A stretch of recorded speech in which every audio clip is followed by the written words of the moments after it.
Ladies and gentlemen, dear Susan, thank you very much for your very generous introduction. As mentioned, some 30 years ago, you introduced me to this great country.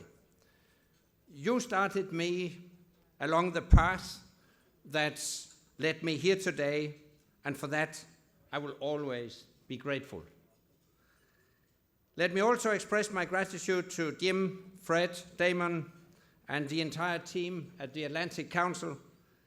You have made an exceptional contribution to strengthening the transatlantic bond. And I'm so sorry that Brent Scowcroft was not able to be with us tonight. I also understand Hillary is joining us shortly, but I would nonetheless like to pay tribute to her leadership, intellect, and energy, which have served as an inspiration to us all. For over 60 years, NATO has been our collective life insurance. The Washington Treaty's key principle can be summed up as all for one and one for all. Yet, NATO is not just a military alliance. The Washington Treaty also commits all allies to strengthening their free institutions, promoting conditions of stability and well-being, and encouraging economic collaboration. Like collective defense, these too are enduring commitments. NATO was formed to defend our freedoms: personal freedom, political freedom, economic freedom. These values are more powerful than any military might. At the height of the Cold War, our nations struck a unique transatlantic deal. Protected by NATO, nations that had gone to war against each other forged closer cooperation and laid the groundwork for the European Union. As communism collapsed, NATO and the European Union opened their doors to new members, spreading freedom across Central and Eastern Europe. Former foes became friends and allies. That was the second transatlantic deal. Now, in this global century, Europe and North America face a new challenge: to protect our shared values across the globe and shape the global agenda in line with those values. So we need to strike a new transatlantic deal, to do more with each other, not less, to come closer, not drift apart, to turn outwards, not inwards. So how can we make our community of values stronger, wider, deeper?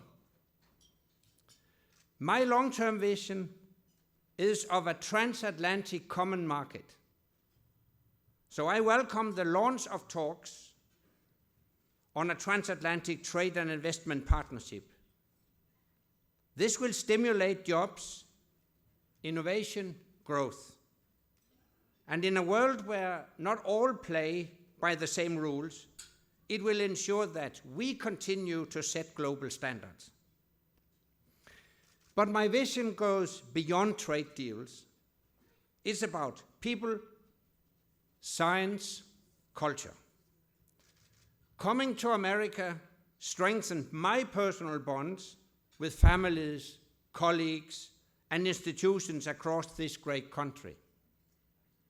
Coming to America as high school students, my two daughters made lifelong friends. Coming to America as a college student changed my son's life. He's actually married to an American, and settled here in the States.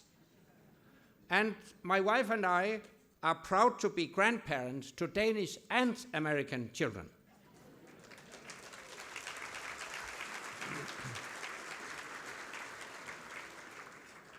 That's why strong exchange programs are the best way to keep us connected. And North America and Europe must also continue to work with the wider world.